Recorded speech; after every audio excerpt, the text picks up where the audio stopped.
오늘은요, 단순히 물건을 파는 걸 넘어서서 돈이 저절로 들어오는 구조를 만드는 법에 대한 이야기를 좀 해보려고 해요. 핵심은 파는 게 아니라 딛는 겁니다.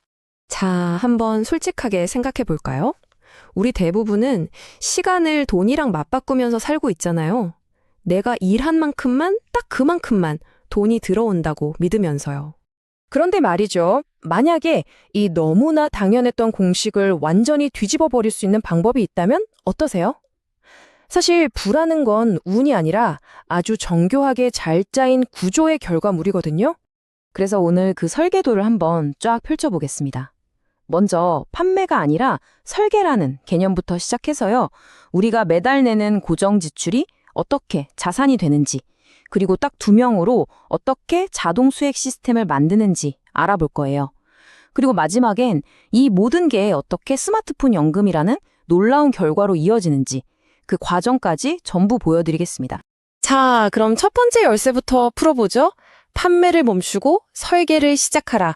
이건 뭐냐면요. 그냥 물건 하나 팔고 끝내는 일회성 거래에서 벗어나서 아예 시스템 전체를 만드는 쪽으로 생각의 판을 확 바꾸는 거예요. 이 표를 보시면 그냥 한눈에 딱 들어오실 거예요. 왼쪽의 판매는요, 계속 쳇바퀴를 굴리는 햄스터랑 똑같아요. 내가 멈추면 수익도 바로 멈추죠. 근데 오른쪽의 구축을 보세요. 이건 한번 제대로 만들어두면 시간이 지날수록 알아서 커지고 확장되는 거대한 생태계 같은 거예요. 이 비유가 정말 기가 막히지 않나요? 매일 낚싯대 던져서 물고기 한 마리씩 잡는 그런 노동 말고요. 아예 물고기들이 알아서 나한테 모여드는 양식장의 주인이 되는 것. 그러니까 노동으로 버티는 게 아니라 시스템이 저절로 돌아가게 구조를 짜는 거죠. 바로 이 생각의 전환, 여기서부터 모든 게 시작됩니다. 좋아요. 그럼 이 튼튼한 구조, 대체 뭘로 만들어야 할까요? 그 재료가 진짜 놀랍게도 아주 가까운 곳에 있습니다. 바로 우리 모두가 매달 어쩔 수 없이 내는 돈, 고정 지출 안에 숨어 있어요. 여기서 진짜 중요한 개념이 하나 등장하는데요. 바로 강제 수요입니다. 이게 뭐냐면요. 말 그대로 내가 좋든 싫든 상관없이 매달 꼬박꼬박 낼 수밖에 없는 돈을 말해요. 이 사업 모델은 바로 이 강력하고 안정적인 수요를 수익의 기초로 삼는 겁니다. 자, 화면에 뜬 이 숫자, 99%. 이게 대체 뭘 의미할까요? 감이 오시나요? 이건 그냥 단순한 통계가 아니에요. 우리가 만들 구조의 가장 단단한 기반이 될 엄청난 숫자입니다. 네, 맞습니다. 바로 우리나라 스마트폰 보급률이죠. 근데 이게 왜 중요하냐고요? 이건 말이죠. 거의 전 국민이 매달 절대 피할 수 없는 돈, 바로 통신비를 낸다는 뜻이거든요. 이게 바로 아까 말씀드린 강제 수요의 가장 완벽한 예시인 동시에 우리가 만들 시스템에 마르지 않는 수익원이 되는 거죠. 자, 재료는 찾았어요. 통신비라는 아주 단단한 강제 수요. 그럼 이제 이걸로 어떻게 건물을 지을까요? 걱정하실 필요 없어요. 그 설계도 생각보다 훨씬, 놀라울 정도로 간단하거든요. 흔히 이런 구조를 만든다고 하면 뭔가 되게 복잡하고 막 거창한 기술이 필요할 거라고 생각하시잖아요. 근데 전혀 그렇지 않습니다. 네, 바로 이겁니다. 모든 것의 시작은요, 딱 두 사람, 나와 연결된 단 두 사람으로부터 시작되는 겁니다. 믿기시나요? 이 단순한 연결고리가 바로 이 거대한 불을 만들어내는 핵심 엔진이 되는 거예요. 자, 이제 구조가 어느 정도 만들어졌습니다. 근데 여기서부터가 진짜 하이라이트예요. 이 구조는 그냥 가만히 서 있는 건물이 아니라 스스로 움직이면서 말 그대로 돈을 만들어내는 자동화 기계와 같거든요. 이 시스템이 얼마나 똑똑한지 한번 보세요.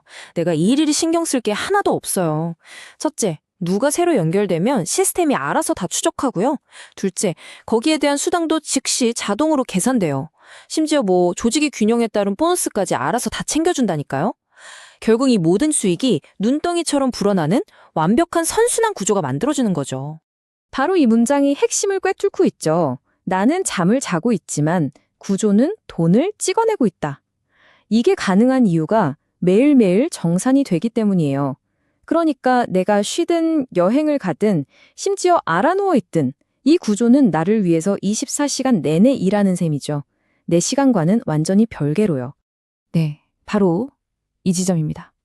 드디어 마침내 내 시간과 돈이 완벽하게 분리되는 순간, 우리가 이 구조를 만들려고 했던 궁극적인 이유가 바로 이거죠. 자, 이제 마지막 퍼즐 조각입니다. 이 모든 구조가 만들어내는 최종 결과물은 대체 뭘까요?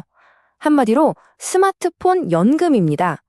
이게 바로 구조 그 자체를 소유한다는 게 어떤 의미인지 제대로 보여주는 개념이죠. 스마트폰 연금.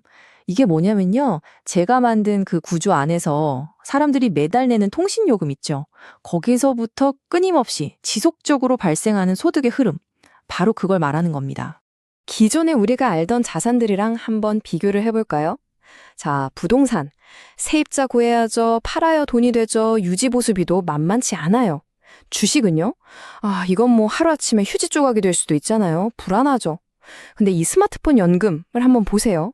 안정성. 이건 뭐 사람들이 스마트폰을 버리지 않는 한 거의 보장된 거나 다름없죠. 현금 흐름. 매달 따박따박 자동으로 들어옵니다. 유지보수. 시스템이 다 알아서 하니까 신경 쓸 게 없어요.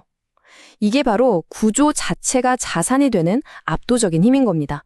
자, 그럼 정리해볼까요? 우리의 최종 목표는 바로 이겁니다. 내 시간을 갈아 넣지 않아도 돈이 저절로 들어오는 자산을 만드는 것. 내가 구조를 위해 일하는 게 아니라 구조가 나를 위해 일하게 만드는 것. 이야, 이게 바로 우리가 그토록 꿈꿔왔던 진짜 경제적 자유의 모습 아닐까요? 오늘 이야기를 마무리하면서 여러분께 딱 한 가지 질문을 던지고 싶어요. 여러분의 노력은 지금 한 번 팔고 사라지는 매출이 되고 있나요? 아니면 미래를 위한 단단한 구조가 되고 있나요? 지금 여러분이 쏟는 그 소중한 노력이 그냥 일회성으로 흩어지고 있는지, 아니면 시간이 지날수록 더 큰 가치를 만들어내는 튼튼한 자산으로 차곡차곡 쌓이고 있는지 한번 진지하게 생각해 보셨으면 좋겠습니다. 어쩌면 그 답에 여러분의 미래가 달려있을지도 모르니까요.